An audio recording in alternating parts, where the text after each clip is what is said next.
दोस्तों, किसी भी देश का भविष्य उस देश के बच्चे होते हैं। लॉकडाउन के वजह से बच्चों के पढ़ाई में बहुत प्रॉब्लम्स आ रही है। इसलिए हमने अपनी टीम के साथ मिलकर यह फैसला लिया है कि हम अपने प्रीमियम कंटेंट यूट्यूब पर आपके साथ शेयर करें। बोर्ड पर बताए जाने वाले कंटेंट को अलग से वीडियो के बीच में या आखिर में हम दे देंगे ताकि आप उसे लिख सकें।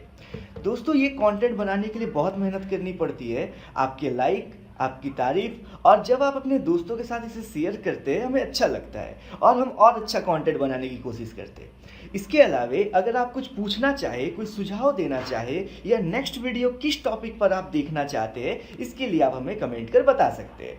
नमस्कार, मैं विश्वजीत स्वागत करता हूं आपका ESSC pro private limited company के इंग्लिश क्लास पे। तो चलिए फिर आज हम लोग का नया टॉपिक रहेगा और आज हम लोग का टॉपिक क्या है? वर्ब। ठीक है, तो हम लोग किसको पढ़ने वाले हैं? वर्ब को। तो देखिए, वर्ब जो है ना, इसका सारी चीज को तो डिटेल में पढ़ेंगे ही, लेकिन वर्ब को मेनली बहुत सारे पार्ट में बांटा गया है। तो आज हम लोग का मेन टॉपिक क्या है? वर्ब के पार्ट्स को समझना है। ठीक है, कितने भाग में उसको बांटा गया है और उसके अंदर में क्या क्या आ रहा है। सबसे पहले समझते हैं वर्ब क्या होता है। तो यहाँ पर हम लोग लिखते हैं वर्ब। और वर्ब क्या होता है? देखिए, वर्ब से किसी काम के होने का पता चलता है, ये सबसे इंपॉर्टेंट बात है। तो क्या है? वर्ब से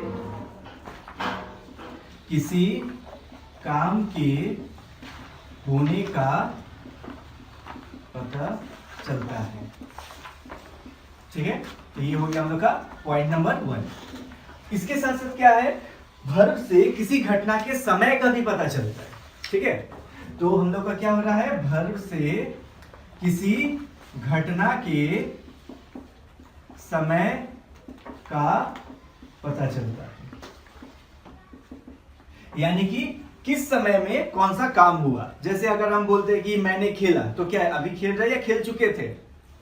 खेल चुके थे। बीता समय को बता रहा है। किससे पता चला कि हम खेल चुके थे? खेलने से पता चला है ना, जब हम बोले खेला। तो इस तरह से क्या हो रहा है? वर्ब से हमको समय का पता चल रहा है कि वो किस समय में घटना घटा। क्या वो वर्तमान समय में घटा या पास्ट समय में घटा या आने वाला समय में घटेगा। तो ये समय के बारे में किसमें पता चल रहा है? हमको वर्ब से ही पता चल रहा है। ठीक है, और जो तीसरा चीज हम लोग देखेंगे वो होगा इसका पहचान। तो क्या है वर्ब का पहचान? तो वर्ब को दो तरह से पहचान सकते हैं। हिंदी के में अलग तरह से पहचानेंगे, इंग्लिश में अलग तरह से पहचानेंगे। ठीक है, तो हम लोग इंग्लिश में किस तरह से पहचानेंगे? तो इंग्लिश में वर्ब का वर्ब फॉर्म्स बनता है। और आप लोग वर्ब फॉर्म्स के बारे में जानते हैं, जैसे आपका वर्ब 1, वर्ब 2, वर्ब 3, वर्ब 4 और वर्ब 5। 5 तरह के वर्ब फॉर्म होते हैं, है ना। इसमें क्या क्या आ रहा है हम लोग का? वर्ब 1 जैसे हम लोग का नॉर्मल एक वर्ब होता है, शब्द रहता है। वर्ब 2 और 3 पास्ट को दिखाता है, जिसमें हम लोग क्या करते हैं? ईडी या ईएन लगाते हैं। वर्ब 4 में क्या होता है? आईएनजी वाला रूप आ जाता है, गोइंग, प्लेइंग, ईटिंग, जो भी है। और उसके बाद वर्ब 5 क्या करता है? एस या ईएस लगा रहता है। ये उसका पहचान हो गया है। ठीक है, तो वर्ब का ही वर्ब फॉर्म्स बनता है और किसी भी चीज का वर्ब फॉर्म नहीं बनेगा। और हिंदी में कैसे पहचाने? तो हिंदी में शब्द के पीछे ना लगा रहता है। ठीक है, जैसे सोना, पीना, उठना, बैठना, खाना, रोना, जो भी है, देखिए सबके पीछे में ना लगा हुआ है। तो इनसे हमको समझ में आता है कि एक वर्ब है। ठीक है, अब यहां पर एक चीज और समझिएगा।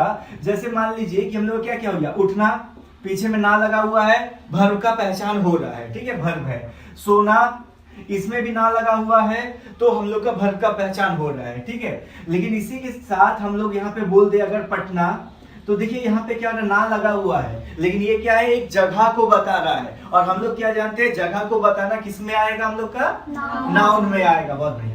तो हम लोग का इसीलिए पटना जो है ये हम लोग का नाउन में आ रहा है। अगर नहीं समझ में आया तो आप ऐसे समझ सकते हैं कि पटना से क्या किसी काम के बारे में पता चल रहा है?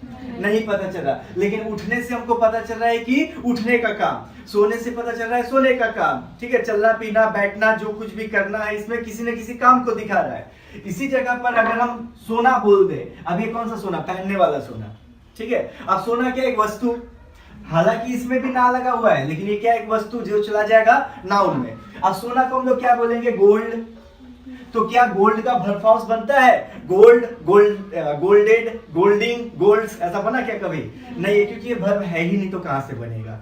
लेकिन क्या स्लिप का बनेगा?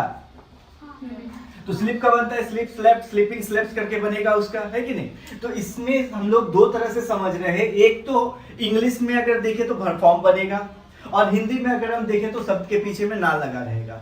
साथ ही साथ आपको ये भी ध्यान देना है कि कहीं वो कोई व्यक्ति, वस्तु, स्थान, जगह तो नहीं है, नहीं तो फिर नाउन में चला जाएगा, जैसे यहाँ पे नाना लिखा हुआ है ना। चलिए यहां तक समझ गए, ठीक है। तो ये हो गया हम लोगों का वर्ब। क्लियर? अब हम लोग देखेंगे वर्ब के कितने भाग होते हैं। तो वर्ब को दो भाग में बांटा गया है। एक होता है हम लोगों का हेल्पिंग वर्ब और दूसरा होता है हम लोगों का मेन वर्ब। तो आखिर ये हेल्पिंग वर्ब और मेन वर्ब क्या है? तो हेल्पिंग वर्ब और मेन वर्ब जो है ना, इसमें हम लोग मेनली मेन वर्ब को पढ़ने वाले हैं, ठीक है। क्योंकि हेल्पिंग वर्ब जो है इसको हम लोग ऑलरेडी टेंस में भी पढ़ेंगे और टेंस के बाद पूरा का पूरा हेल्पिंग वर्ब का एक चैप्टर है। ये इतना बड़ा चैप्टर है कि हमको बहुत ज्यादा समय लगेगा ये बताने में, ठीक है। तो अभी हम लोग हेल्पिंग वर्ब पर नहीं जाएंगे क्योंकि इसको टेंस में भी पढ़ना है, आने वाले क्लासेस में भी पढ़ना है। इसीलिए अभी हम लोग मेन वर्ब को देखेंगे। अब मेन वर्ब में जितने भी शब्द है उन शब्द को हम लोग कवर नहीं करेंगे यहाँ पे, क्योंकि वो सब टेंस में ऑलरेडी हम लोग को सीखना ही है, तो उस समय देख लेंगे। अभी हम लोग बेसिक लेवल पर कर रहे हैं, बेसिक चीजों को देखेंगे और धीरे धीरे फिर एडवांस की ओर आगे बढ़ेंगे, ठीक है। तो यहाँ पे क्या हो गया, एक हो गया हम लोग का हेल्पिंग वर्ब, दूसरा हो गया हम लोग का मेन वर्ब। अब मेन वर्ब का दो भाग होता है। एक होता है हम लोगों का ट्रांजिटिव वर्ब और दूसरा होता है हम लोगों का इंट्रांजिटिव वर्ब। तो आखिर ये ट्रांजिटिव और इंट्रांजिटिव वर्ब क्या है? तो ट्रांजिटिव वर्ब को शॉर्टकट में VT लिखा जाता है और इंट्रांजिटिव वर्ब को शॉर्टकट में VI लिखा जाता है, ठीक है। ये उसका शॉर्टकट्स हो गया। तो अभी ट्रांजिटिव वर्ब क्या होता है? देखिए, जो वर्ब ऑब्जेक्ट लेता है ट्रांजिटिव वर्ब कहते हैं। समझ में आया? तो ट्रांजिटिव वर्ब किसे कहते हैं? वो वर्ब जो ऑब्जेक्ट लेगा, ठीक है। और इंट्रांजिटिव क्या हो जाएगा? ट्रांजिटिव का उल्टा। यानी कि इसका डेफिनेशन क्या बनेगा, बोलिए? जो वर्ब ऑब्जेक्ट के बिना ऑब्जेक्ट नहीं लेता है, सिंपल, ठीक है। तो जो वर्ब ऑब्जेक्ट लेता है वो हो गया हम लोग का ट्रांजिटिव वर्ब और जो वर्ब ऑब्जेक्ट नहीं लेता है वो हो गया हम लोग का इंट्रांजिटिव वर्ब, ठीक है। तो आखिर ये ऑब्जेक्ट लेना ना लेना का मतलब क्या है, इसको एक बार समझ लीजिए। देखिए, ऑब्जेक्ट किसे कहते हैं? ऑब्जेक्ट को शॉर्टकट में OBJ डॉट लिखते हैं, ठीक है। तो ऑब्जेक्ट किसे कहते हैं? वर्ब के बाद, थोड़ा ध्यान से समझिएगा, ऑब्जेक्ट किसे कहते हैं? वर्ब के बाद आने वाला नाउन या प्रोनाउन ऑब्जेक्ट कहलाता है। कब कहलाएगा? वर्ब के बाद आने वाला नाउन या प्रोनाउन। और वर्ब के पहले आने वाला नाउन या प्रोनाउन क्या कहलाता है? सब्जेक्ट कहलाता है। बहुत अच्छे। तो वर्ब के पहले, यहाँ पे मेरा वर्ब कोई भी एक वर्ब है, इसके पहले अगर कोई नाउन या प्रोनाउन आएगा तो ये कहलाएगा सब्जेक्ट, और वर्ब के बाद अगर कोई नाउन या प्रोनाउन आएगा तो ये कहलाएगा मेरा ऑब्जेक्ट, ठीक है। तो ये क्या बोला? ऐसा वर्ब जो ऑब्जेक्ट लेता है। बहुत सारा सेंटेंस में होता ये है कि मेरा वर्ब और सब्जेक्ट में ही काम बन जाता है। तो इस केस में क्या ऑब्जेक्ट लिया? नहीं लिया। इंट्रांजिटिव वर्ब कहलाएगा कौन? ये वाला वर्ब, ठीक है। और कुछ कुछ केस में हम लोग को वर्ब देने के बाद ऑब्जेक्ट लेना ही पड़ता है, तो वो क्या कहलाएगा? ट्रांजिटिव वर्ब, क्योंकि वर्ब के बाद क्या कर रहा है? ऑब्जेक्ट ले रहा है ना। तो वर्ब के बाद ऑब्जेक्ट ले रहा है, इसलिए ये वर्ब जो है क्या कहलाएगा? Transitive verb. अब चाहे ट्रांजिटिव वर्ब हो या इंट्रांजिटिव वर्ब हो, वो रहेगा मेन वर्ब ही। यानी कि पहचान किसमें करना है? आपको पहचान करना है सबसे पहले मेन वर्ब, और उसके बाद आपको देखना है कि वो मेन वर्ब ट्रांजिटिव है या इंट्रांजिटिव है। ट्रांजिटिव कैसे पता चलेगा? वर्ब के बाद अगर ऑब्जेक्ट रहे तो ट्रांजिटिव, वर्ब के बाद अगर ऑब्जेक्ट ना रहे तो इंट्रांजिटिव। क्लियर हो गया यहां तक? चलिए इस ग्राफ को बना लीजिए, उसके बाद फिर कुछ एक्सरसाइज आपको देंगे, बड़े आसानी से समझ में आ जाएगा। दोस्तों, जब आप हमारे क्लास में एडमिशन लेते हैं तो बहुत से बच्चों के अलग अलग प्रॉब्लम्स रहते हैं। ज़्यादा प्रॉब्लम्स मतलब ज़्यादा लर्निंग। मान लीजिए 10 स्टूडेंट हमारे यहाँ पढ़ाई कर रहे हैं।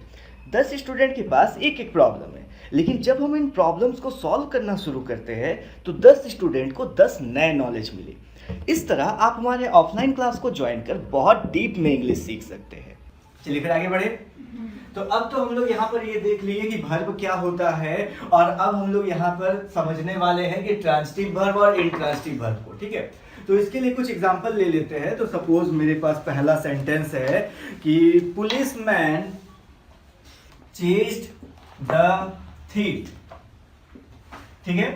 Policeman chased the thieves, sentence समझिएगा। सेंटेंस क्या बोलता है, आप लोग थोड़ा सा इसको हिंदी में समझने का कोशिश करिए। तो क्या है इसका मतलब, पुलिस ने चोर को पकड़ा। बस सिंपल है, ठीक है। देखिए जरूरी नहीं है कि अगर कोई मीनिंग मालूम नहीं है तो वहां पे रुक जाए या फंस जाए। आगे पीछे के वर्ड के मतलब से भी आपको पता करना है कि उसका मतलब क्या हो सकता है, ठीक है। बाद में हम लोग रिसर्च कर लेंगे कि उसका रियल मीनिंग क्या था, तभी के काम चलाने के लिए तो पता चल जाएगा ना। और उसके अनुमान से, ठीक है, उसका एक अनुमान से जो मेरे को मतलब समझ में आएगा उसके आधार पर सेंटेंस बनाएंगे। समझ में आ रहा है, ठीक है। तो policeman chased the thief, policeman ने चोर को पकड़ा। यहां तक तो बड़े आसानी से समझ में आ गया, ठीक है।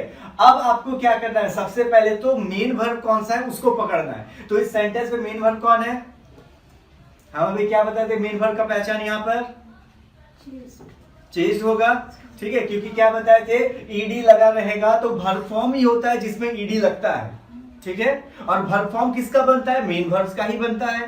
तो इसीलिए मेरा मेन वर्ब कौन हो गया, चेस्ड मेरा मेन वर्ब हो गया। अब आपको ये देखना है कि वो ट्रांजिटिव है या इंट्रांजिटिव है। आपकी कॉपी में लिखा हुआ है, तो आप अभी सोचिए कि चेस्ड ये जो शब्द है ये ट्रांजिटिव होगा या इंट्रांजिटिव होगा, बताइए क्या होगा। ट्रांजिटिव होगा, किसी को ऐसा जो इंट्रांजिटिव लगता है, चलिए ठीक है। तो ये आपका ट्रांजिटिव होगा। ट्रांजिटिव क्यों होगा थोड़ा सा हमको बता दीजिए।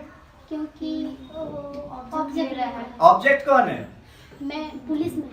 पुलिसमैन ऑब्जेक्ट है, नहीं, वर्ब के नहीं, पहले आना नहीं। पुलिसमैन, वर्ब के बाद आना पुलिसमैन, ठीक।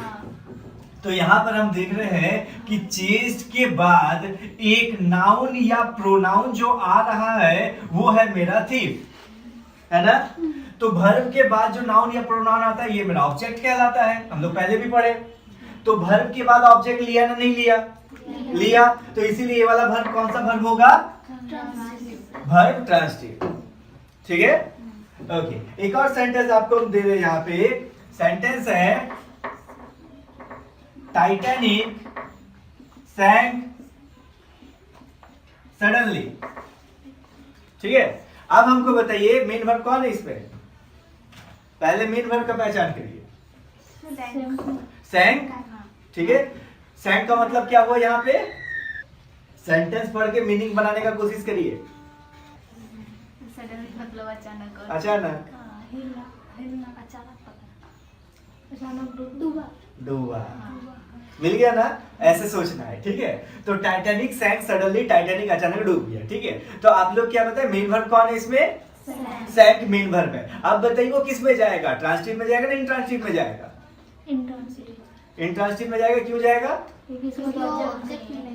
उसके बाद ऑब्जेक्ट नहीं, तो फिर ये क्या है, सर उसका वो वर्ब फॉर्म में नहीं है ना, मतलब वो नाउन या प्रोनाउन नहीं है। एकदम। ये जो सैंक है इसके बाद जो सडनली लिखा हुआ है ये ना तो कोई नाउन है ना तो कोई प्रोनाउन है। और जब नाउन या प्रोनाउन नहीं है तो ये ऑब्जेक्ट ही नहीं है, यानी कि वर्ब के बाद ऑब्जेक्ट नहीं लिया। और चूंकि वर्ब के बाद ऑब्जेक्ट नहीं लिया तो मेरा जो ये सैंक शब्द होगा क्या हो जाएगा हम लोग का, वर्ब इंट्रांजिटिव। समझ में आया। तो इस तरह से आप लोग बड़े आसानी से समझ सकते हैं कि कौन सा वर्ब ट्रांजिटिव होगा, कौन सा वर्ब इंट्रांजिटिव होगा। समझ में आ रहा है। कुछ और सेंटेंसेस पूछे, चलिए फिर यहाँ पर आपसे एक एक करके सेंटेंस पूछेंगे, उषा से स्टार्ट करेंगे और धीरे धीरे फिर आगे बढ़ेंगे, ठीक है। चलिए, तो सबसे पहला सेंटेंस, हमको एक पेंसिल दीजिएगा ना। चलिए उषा, पहला सेंटेंस आपसे, ठीक है। करना क्या है, सबसे पहले मेन वर्ब का पहचान करिएगा, कौन मेन वर्ब है, और उसके बाद बताइएगा ट्रांजिटिव है ना इंट्रांजिटिव है, ठीक है। चलिए फिर, आई क्राइड, इसमें मेन वर्ब कौन है, क्राइड, बहुत अच्छे। अब क्राइड कौन सा मेन वर्ब होगा, ट्रांजिटिव या इंट्रांजिटिव, इंट्रांजिटिव, बहुत अच्छे, बिल्कुल सही। क्योंकि क्राइड के बाद तो ऐसे भी कुछ नहीं है, तो ऑब्जेक्ट तो लिया ही नहीं, तो इसलिए क्राइड हो गया मेरा इंट्रांजिटिव है, ठीक है। क्या हो गया, लो बैटरी हो गया, उसको ओके या क्लोज लिखा है ना, कर दीजिए। चल रहा है, आपने ऐसे ही सपना है कि हिलिए था।